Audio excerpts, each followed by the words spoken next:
the opening crawl of the new Last Jedi movie. I always love those because it's just so traditional Star Wars. But I feel like they should have had a little bit of a break between right after the last movie ended to right now. It's like, boom! Yeah, and so let's start again. What I was thinking is, like, the opening crawl, it kind of just has, like, less of, like, an effect when it just starts right away, rather than, like, oh, this is a little bit about what happened in between. It was just kind of like, oh, silence. Yeah, I kind of thought of it as just it was 3 paragraphs to explain that we're just leading off. Exactly where we left off at the end of the last movie. Exactly. Yeah. Like, oh, the First Order's coming. Got it. Makes sense. Wait. Like, that's it? Like, okay. That's the general information of that, is that literally they just found out that the First Order knows. Wait. Duh, they knew they were going to shoot him down with Starkiller Base. Yeah. Like, duh. Okay. Alright. But going off into the next section, when they first start to escape, there's that action sequence of where the actual Star Destroyers come out of the sky. Mm-hmm. I thought that was actually an amazing visual. Mm-hmm. And so that kind of brought me into that Star Wars, like, yeah, the crawl is kind of whatever. But then that you were like, oh, it's so awesome. Yeah. Poe comes in, yo mama. Yeah, that was a little, that took me out of it a little bit and made me worried personally. Personally, it made me worried. Because I was like, is this how Poe is it? Calling General Hux for a message from General Organa. This is General Hux. I'm gonna say a lot of unimportant things, but yell at you very loudly, and then you are going to make fun of my mother. But you gotta love. I love Poe. Like, Poe is really fun. Like, it's set up how, like, Poe is just kind of like not really. Just very irresponsible. Yeah. Well, thinks he's doing the right thing, but it's really the wrong thing. The whole movie, basically. Well, that's the problem with this, is that I don't really think that there is a wrong way, and so I was kind of upset with General Leia for scolding him, because yeah, he did take out that dreadnought. They were tracking him through hyperspace anyways. He did something that stopped them from having a fleet killer chasing them down, on top of the fact that they're going to have the entire First Order coming after them. Mm-hmm. And so, yeah. And honestly, his flying in that scene was really cool too. Yeah. You just watch it. It's like, yeah. But like, they could have just made it like a super cheesy flight sequence, but they like did some really cool stuff, you know, like with it. That definitely brings a positive point. And then destroying all the bombers, and then you get kind of emotionally attached to Rose's sister. Yeah, and you then only see her for 15 she's just like seconds. This badass, too. like, I'm gonna save everyone, and then die immediately. And like almost a Rogue One kind of element to it, like a Jyn Erso kind of feel to her, and that's what I like too, especially since I liked Rogue One, one of the few fans that really liked Rogue One too. I like Rogue One a lot better than this new one. Yeah, agreed actually, in overall, but we'll get to that at the end of this discussion. So then it moves on to where they jump into hyperspace, and Finn comes out, and there's that comic scene of him dripping water all over the place. BB-8. Did you spray a circuit? Yeah, and it's, you know, you just look over there, and he's, I think it was too comical again. They just really took us out. Like, they could have just had, you know, Poe show up and see Finn, and then Finn wake up and hit his head on there and be like, "Where's Rey?" Mm-hmm. And same thing. They didn't have to have all the excessive. Yeah. But they were trying to make wonky Disney Star Wars. Yeah. I get it. Yeah. But once again, stop it. Moving on to the next part, then it flips to Rey and the flipping over the shoulder of the lightsaber. And general opinions on that right away. Well, when I first saw it, I kind of laughed. But at the same time, it felt more Mark Hamill than it did Luke Skywalker. That's a good point. Kind of agreed. Yeah. Like, they wrote it comedically for him. Yeah. Yeah. Flip over, so march away. And honestly, I don't really think that, like, Luke himself probably would have just been like... I feel like Luke kind of upset. wouldn't have tossed it. I feel like he would have just set it down. or kept it for himself, you know, like, especially since he's saying later on in the movie, it's time for the Jedi to end. Why would you make it accessible for another Jedi to find the weapon in the first place? It's kind of irresponsible, but then that's kind of the theme of Luke through there, is that he is irresponsible, so that does make sense to me.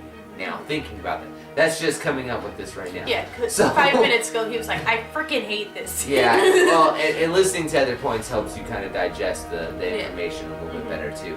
So moving on, he goes on to where Chewbacca busts into the hut with him. Yeah. And I honestly thought that was great, that it wasn't Rey pushing with the Force. Yeah. It was Chewie breaking in there. Yeah. But then it brings you to that tie of your heartstrings a little bit Yeah. where Luke turns an ass. He really realizes. Where's Han? Because that's honestly the first clue that he's disconnected himself from the Force. If you really think about it. Yeah. Because Leia knew automatically. Yeah. But Han, Right away. I mean, Luke didn't realize it, Until he was like, where is he at? yeah. Well, I have a theory about the Force now, especially after watching these movies and kind of getting a little bit more information into it. I'll another video later on, so that we can save some time right now. But I'll get into more details of that. So, moving back to where they have a scene right after that. Where's Han? It shows Kylo Ren going up to meet Snoke. And then where you're seeing General Hux talking about having the rebellion on a string, or the resistance on a string, and Snoke saying how it's a fine tool, blah blah blah. Kylo, your disappointment, basically. Take that stupid mask off. Yeah. That was kind of... I Take it off. actually love that from Andy Serkis. Best part of Snoke in the movie, in my opinion, was that line. Take that stupid mask off. Because honestly, I felt like that in the first movie. Yeah. There's no point for Take the stupid mask off. You don't need it. They're just wearing this to hide your true identity, but it's actually more dark with you're doing it. You're the one creating that. But that's just my opinion. Yeah. It's cut to him destroying it in the elevator. Yeah. But he's so mad at that point that now you're ready for the next sequence to come up where they catch up with them out of hyperspace. And then, how did they track him in hyperspace? They That's don't still understand. that's still not even listed, but they said that it's one ship that can do it, and it's the giant First Order capital ship or base ship, the Supremacy, that's Snoke's ship. Yeah. The giant black ship. Yeah, that thing is massive too, way bigger than a Death Star apparently too. So that's pretty impressive. That and his giant 10-foot something hollow protection. I know. Well, and then him in real life is even huge. Like compared he's to not them. as big as he is in his projection, but he is still like a larger man. 6 to 7 foot tall at least. He's not a little guy, but he's just deformed. And that line leads to Kylo going and attacking the Raddus. There you go, the Raddus. That's the name of this ship, is the Raddus, because it's named after Admiral Raddus, who sacrifices himself in Rogue One to get the Death Star plans out. Well, the Raddus gets attacked. Kylo already knows this ship pretty well, it seems, because he goes straight down the hangar bay and blows up where the ships are. And apparently that's where the I have a bad feeling line probably happened. Because it's supposed to be BB-8 who says I have a bad feeling about it in the movie. I finally got confirmation of that one. Yeah. But, so moving on through that though, he has the shot to take down Leia and he doesn't pull the trigger. Yeah. That's where you hope that he still has light in him. Yeah. If you're a Reylo fan like me. But none of them are. But I don't know. I feel like it's a good balance of light and darkness. Yeah. I'll explain my theories later on in another video as well. Yeah, okay. That's not too long. I also like, because even though he doesn't pull the trigger, his other people pull the trigger, which leads on to, like, obviously, Leia's whole... is out. And then... Well, yeah, they don't even show, or, like, it's a mentioned thing later on. Oh, yeah, Akbar and all the generals died. Why were all the generals in one spot? Like, Why weren't anyone just randomly I don't somewhere know, else? and apparently, like, there's a whole nother fleet or squadron of fighter pilots that weren't even there with them. Yeah. Like, they were just not there in this sequence of events, because Snap Wexley from the Aftermath books, he wasn't there. He was in another sequence of events, so apparently he'll probably meet back up in Episode 9. More discussion about Episode 9. The spark. But, yeah, the spark that'll light Disney's pockets full of money. Or Spaceballs, you know, the Spaceballs 2 in the quest for more money. You know? So, yeah. going and on. then Leia's scene. Yeah, that's right. And it's crazy that they don't go right back to her. They Yeah. go to Hux. Yeah. She just all of a sudden, Leia has this amazing ability to float through space, and then they just cut her off and get back in there. Like, Yeah. how did she even do that? Yeah, and I think it would have been nice for us to lose Leia at that, especially for Kylo, because he didn't kill her, but, like, someone else did. And so it would have been a loss for him, but it would have probably pulled him, like, a more idea of, like, oh my god, like, I didn't really want that to happen. No, and the tragedy that created Anakin could therefore be translated over to Ben Solo. That's kind of what I was thinking myself when that happened. But it would have been a nice send off too for her, because it's just like, you know, you see her and it was literally a beautiful shot at that point, and I was thinking, this is where they let her die. This is a perfect moment to just let her go. And then that part happens, and it's almost like a comical thing. Like, to me, that's what kind of hurt me about that scene. But, you know what?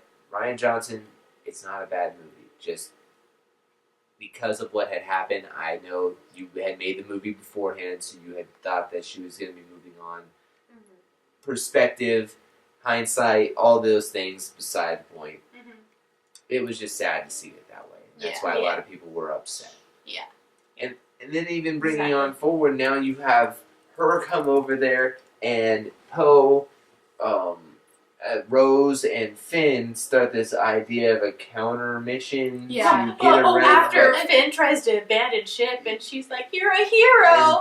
And tases him because she's trying to escape. Like, his main thing was he wanted Rey to be okay. Like, I don't think he really cared about himself. He just wanted to make sure that Rey could get to a spot where she wouldn't just be immediately obliterated too. Yeah. And which makes sense. But honestly, in Rose's perspective, it was not like that. It was like him. He's abandoning it. Yeah. This is where the pacing starts really messing up for me, is because they add this little subplot in there of them. But then they flip back over to Octu with Luke and Rey. And you're starting to get the backstory finally. You're starting to really finally get into the nitty-gritty of Star Wars and the Force and all the above. You're starting to see the training take place where she's not really learning to be a Jedi. She's just watching his daily routine and trying to pick up anything that she can. And you get the green milk scene. Alien. Oh god, that was... Yeah, the that was four-boobed weird. alien. And, I was like, okay. That was really that was unnecessary. It was funny because, like, you think about it. He looks back at her. He's like, "This is my life now. You know, like this is what I do." Fuck off. Yeah, pretty much. Like, look, you want to be a part of this? This is what you're gonna see. And then it goes through that progression, and she finally like confronts him about it, and he doesn't really do anything about it still. But until he goes on the Falcon after that Porg scene, Chewie and the Porg. That was... Once you realize why they were at it was because all the puffins all over them. Like, it's like, oh, okay, that makes sense. So that they could just see that any of those shadowy figures in the back. Oh, it's a Porg. Okay. Yeah, gotcha. That makes more sense too. Yeah. But still, even with that, But also, Disney likes money. yeah, a lot of money, and that's what those things brought Yeah. in. Like an They're adorable, Ewok, though. but and they were funny. That sequence was funny. Like sad that he's gonna eat his buddy, and then Mark Hamill or Luke Skywalker snakes on there, and then he's reminiscing, sees the gold dice, Goes back into the hold, sits down at the checker table or the space checker table, and realizes that R2's there, and R2 plays the video of Leia. Yeah, that was, he's like sheep shop. and that's what I thought too. I was like, man, that just hit me hard. It did. It was, man, it just made you really like reminisce. And it's also the only time Obi-Wan's mentioned in the movie. That's true, and it was kind of sad. Well, we'll get to that. The Force sequence with the Force Ghost. And if you haven't caught on by now, this is a spoiler review. Okay. Yeah. Just put spoilers. It'll be down in the bottom. I just caught on to it a little late that I never said it. So yeah. If you haven't seen it by now, come on, go get it. Like, why are you watching this? Yeah. Seriously. You're just the average Star Wars fan. Because everybody should have seen it by now. Yeah. That's why they brought in so much money right off the bat. Going on to let's just skip forward to Canto Bight. Because there's a lot of little stuff that goes on with Admiral Holdo, basically telling Holdo to piss off. And a lot of Yeah. But, I loved her hair, though. Didn't like her at first. well, alright, so if you read Princess of Alderaan, the Leia book by Claudia Gray, it actually gives you more information about Evelyn Holdo and a little bit about her character. She's kind of screwy in the head. So, for her to not tell anybody, see, this is the problem with the books and the movies being separated. You don't understand this character as well. So, they didn't give you a perception, and that was my problem with Rogue One a little bit, was that I read all this backstory of Rogue One, and I loved it because it was like I lived breathed it at that time. Same thing is going with this one, with the Claudia Gray book and the Legends of Luke Skywalker, which I'll tie in later on when we get into the Luke stuff. But basically my point is that Evelyn's kind of nuts, so she kind of keeps things to herself. And she throws little hints at people. She never tells her plan ever in any of the books. Leia just understands her so that she gets the plan. You know, she gets the concept, she gets the idea. Maybe her voice powers, she can see her mind. Yeah. All that apparently with how powerful the Force she is. Yeah. Another side point, from a certain point of view is another book, and it says that Yoda would have rather traded Leia than Luke. So that's another side point to throw out. She's so much stronger with the light all the time. She doesn't waver, even though shit is happening. Yeah, bad stuff like so starts off with her planet dying. Yeah, she never met her real parents. She has these adopted parents. They put her through the ringer to become a princess of the planet, also in the book. And then the last line of the book is almost heartbreaking because she just says the Empire can never take my family, my planet, and that first is time we meet her. Yeah, exactly. And so you're just kind of like, wow. Also in that book, Introduction 3. There's a book about Canto Bight. Go check that one out. But basically, back on Canto Bight. This is my least favorite part of the whole stinking movie because, first of all, they land on the beach and they're chasing them down for a parking ticket. Are you kidding me? They find out this information from Maz Kanata, right? Yeah. And then you're just kind of trapped in this joke of a plot point. Also, with it being such a terrible part of the movie, it's a really cool thing to see. The visually, it's like, oh, it's like glamorous people, another part of the universe. Like, they always show something different in all the movies. Yeah, but they've already shown that. Yeah. They have seen this before, so you didn't have to put this in this one. You could have put it in the next one, you know? Mm-hmm. Had Kylo have to deal with social life and dealing with getting money to bank a war, you know? Mm-hmm. That would have been interesting, because that's more Clone Wars, prequel kind of stuff, but and a lot of Star Wars fans that were older would love that little tie-in right there, too.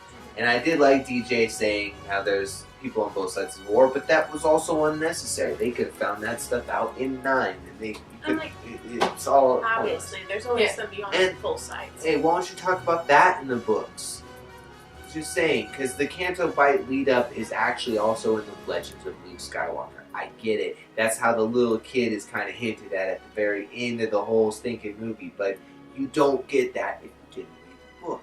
Yeah. So it kind of will take a normal Star Wars fan out of it a little bit because they're not catching a lot of those little treats that they're laying out for you. Yeah. But they ride. I was hoping for pod racing when the loud noises was going on. I thought that we were going back prequel and I was going to get to see pod racing. That would have at least given us some connection. Instead, you got these crazy rabbit creatures that they're riding around on. Those are not horses. Those They're are not like some no, not emus. Emus are birds. But like it's like a I don't even know, goat / lizard thing from episode 3. Yeah. You know, like the thing that Qui-Gon rode on, or not Qui-Gon, Obi-Wan rode on. Yeah, like that's what it reminded me of, is just another sequence like that. Pointless. Yeah. And then once again, they go to find this dude with the red pin and just. Yeah. And then they see him, and then his girlfriend's like, "Oh, what is that?" And BB-8 takes out like all Everybody the guards. was toys that he was shoved in by. It's just like, hey, I could see R2-D2 doing that. But Yeah, like, in BB-8, the prequels, R2-D2 did do stuff like that. but BB-8 When he was a younger droid that operated well, like BB-8 is at this point. He's a wiser droid. He's had to deal with some stuff now. He's gone through some situations. Yeah. You know, droids must evolve too. Like, look at 3PO's lasted this long, and that guy never shuts up like me. So, I know 7 million forms of communication that will annoy you in 7 million different ways. What was I gonna say next? We just were covering Canto Bight, and they escaped Canto Bight, and now they head back to the Supremacy, but we're now learning how Kylo turned from Luke on the island yes. as well. And so when you start getting into that, how did you feel seeing Luke's green lightsaber ignited over Ben Solo while he was asleep? That was terrifying, honestly. The first time they show it, when Kylo's explaining what happened, you just see Luke as this evil person who is just fully dark side, and then you see this from both sides. And then you see him deciding not to do it later on. And it's like, gosh, if they would have just said something. They would have just talked it out. I think, honestly, what Luke had saw was that Kylo had already made up his mind. Yeah. And so he didn't think that he could talk to him. And he even does say, Ben, no. And then Ben takes the whole building down on him. So, and everybody was asking about why the green lightsaber didn't show up. Only theory I'm going to bring up, how about it gets crushed in the rubble? True. Or maybe he throws it over the cliff and then... Yeah, because he could have just flipped it over his shoulder, just like the other one. Just like the other one. He's like, Yeah. I said, I don't think put it to the water. Yeah. This time. And he still had the Force then, so it just would have been like 8 miles out in the ocean. Nah, I'm done. I don't need it Okay. anymore. I'll just eat some forms. Yeah. And drink some green milk. Yeah. It's gross. Going on to once they find out everything though, and Rey finally just turns on him and says, like, hands him the lightsaber. Once again, he turns it down. She leaves the island and heads out to go help to go. You're totally deal with skipping Kylo. her whole like dark side part. Oh, yeah. Oh, with the parents. Where it just reveal. shows her like in a mirror, and it's like, why did you leave that up to say that there's no one? It's same thing that I feel like it's a lesson that even Maz was trying to give her in the first one. Like, They're not. that stop holding on to this. Like, your life is already preconceived that you're following down this path, and you're still looking behind you. And that's what that whole And then imagery was supposed to be about. Her and but- Kylo Ren were Skyping about what they were what just happened to her, and you think she's talking to Luke about it, but then you realize she's talking to Kylo, and then the weird, but also every Kylo Raylo fans. friends are like, they touched hands. And the crazy part is the water, and that one scene where he's like, Yeah, she's like, And that's kind of what is another foreshadowing to what happens later on with Luke, that they're able to create this bond over great distances, so it kind of gives you an idea of what's going to happen. Yeah, It does. And now, I think that we have to get to the best part of the whole movie. Truly the best part of the movie, Snoke's throne room. Yeah, Rey gets that was. captured, Ray shows up with the Beauty in the Coffin thing. and then Kylo immediately escorts her up to Snoke. And The elevator. You can do this. You can come back. Yeah, I did I like that. believe you. The echoing with Return of the Jedi, I started to feel like I was back in Star Wars. Right at that sequence, it was when she comes through the bay door and it looks like the Death Star again, or it looks like a Star Destroyer, or It's just some spaceship. spaceship. But them coming inside together, going up the elevator together in an Imperial style elevator, and the conversation playing out just like Luke and Vader when they're in the Well, and- elevator. Well, actually, no, he's Vader. He's still Vader still, but he's trying to convince him to come back to the light too. And I saw that echoes, and I was thinking to myself at this point, all right, this movie has literally gotcha'd me about 20 times at this point. Yeah, true. And so, fool me once, shame on me. Fool me 20 times, I'm not going to get fooled anymore. True. Because I'm going to start looking for your twist. I'm going to be like, alright, what the hell else are they going to twist? Oh, they might as well just have Kylo not turn to the light, him stay dark, try to convince her, and kill Snoke right now. Why not? Why not? Why not? What's going to happen? Because everything's already twisted. And I literally came in and was like, okay, he's turning his lightsaber. It's going to happen. Yeah. I didn't think it was going to be as graphic as it was. Well, even before that, Ray is like, I will never give in, and then And Yeah. he's just being thrown around. He's sitting there, but you can kind of see it in his face. He's like, Because he doesn't like that. He doesn't like that fact either. Because he has this emotional connection with her, and he's also being told right there that Snoke has played them the entire time, and that they're both pawns in his game. And so he's just sitting there getting more worked up and more angry. But just like the Emperor, I'd strike me down, use all your hatred, and you'll become more powerful than you could possibly imagine. Like that sequence was just playing out in my head the whole time. Like that's what Rey was gonna do, though. She was gonna become the Dark One because she was gonna walk down that dark path. She had the chance to kill Snoke, but Snoke stopped her both times. Now go back to Kylo, who's sitting there, and the words that he says, his lightsaber to his true enemy. And so his true enemy has forced him to kill his father, attempt to kill his mother, for all he knows that she's not there anymore, and wants him to kill his uncle, which he wants gone too, but for different reasons. Because it's not that he's interfering with him, it's the fact that he surely hates his uncle after what his uncle did to him. Yeah. Yeah, He I mean, feels that's that way. understandable at this Yeah. point. Yeah. Once you know. But if, in Luke's defense, we all know what happened. Yeah. So you can't say that way either. Yeah. But he doesn't know that Luke wasn't going to do it after all. Because he just woke up and saw a lightsaber. Exactly, hanging out. It's and like- but that's besides the point now because he's already gone completely dark, and then the Praetorian Guard attack Kylo and Rey. That was like the so coolest cool. battle. Yeah. It just did This I don't when even he know. when Rey drops the lightsaber and it does it and it throws it to Kylo and he's like, dirt. Yeah, I was like, ah. the mastery of lightsaber And fighting. she's like, was okay, let's impressive. go back and join your mom and save the world. And then he's like, join me. Together we will rule the galaxy. Let your friends die. Yeah, and let the past die. Let the past die. So let Luke and Leia and Han, people in the past, and let it die. Let the Jedi die. Let the Sith die. And we're gonna create our own dark side or powerful. Balance. Yeah. Yes. Well, I don't think it's balanced still. I don't No. even think that Kylo's leaning for balance. He's completely corrupting.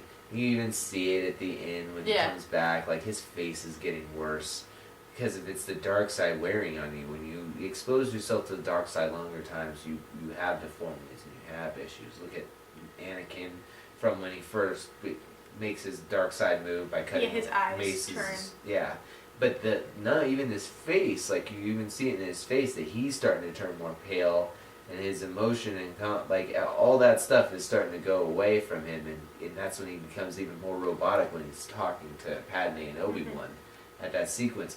People say that it's bad acting. I honestly feel like it was bad directing, but great storytelling. Just my opinion. Yeah. Because I guarantee you that you could have got Hayden Christensen to not sound like a robot, if in editing. We all know it. Yeah. So. Well, he practically is a robot by the end of it, also. True.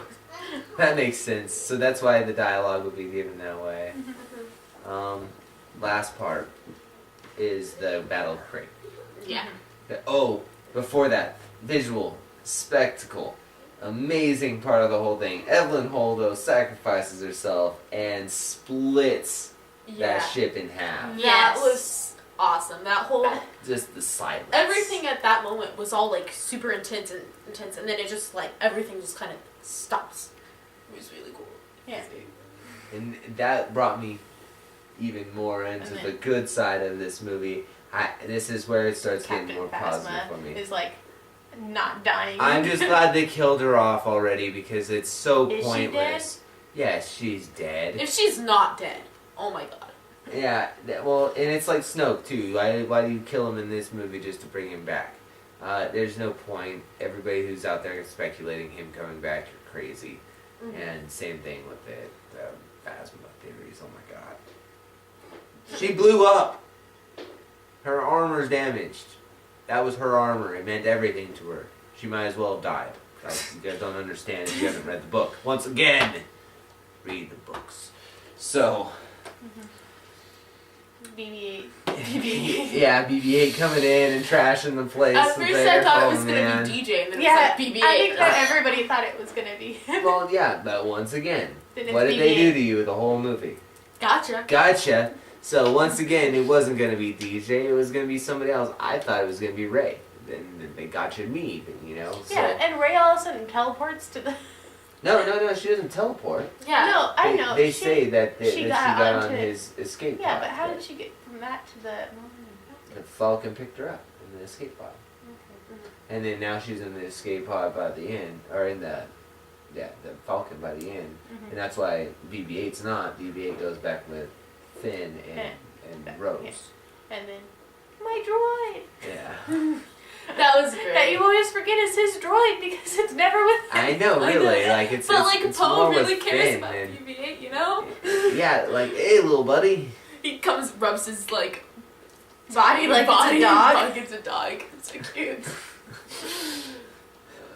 Oh, emotional connections with droids. You know, it's a cuddly droid. General Grievous. Okay. So the that battle. brings and great, and then you see this low level Death Star tech be brought out. Nice line, good job Ryan Johnson for figuring that one out. Low level Death Star tech, definitely a good callback to the Death Star, but you know, kind of to come up with a better name for it maybe. I mean, like, I don't know. Oh. And the crazy part is tactically, what do you do different? Like, what that was Hoth. That was the same format as Hoth. Send a bunch of cruisers out there to try to stop them, but you can't tow cable them. So what we're going to do is we're just going to keep smoke coming up in the air so we can keep shooting at them with lasers. And you're so confused, like, when did they think that this was a good idea, that those little things are going to take on those? Well, we did it on Hoth. No, you lost on Hoth. Vader killed you all. And then the Millennium Falcon comes and saves the day. Once again, because they have the strong blasters to do something. And when you have like Kylo Ren there, like he's now like the leader of the whole like First Order. All ships go after that freighter. And then Finn's I want there that like thing, that piece of junk destroyed. they're like they really hate that ship, man. Yeah. Good situational timing humor like that. I love that. That's The sacrifice of Finn almost was like. we're like, oh, good. He's gonna do something He's not great. running. That was Yeah, that it's was like definitely he's- not running. He's actually gonna go full force and try to save everyone. And then Rose, bonk, And then she like almost Then commits she dies. suicide trying to save him. almost dies. Yeah. So apparently she's still alive. We'll Yeah. see going Well, into the and next then movie. they just kiss after yeah. no emotional connection felt the entire time.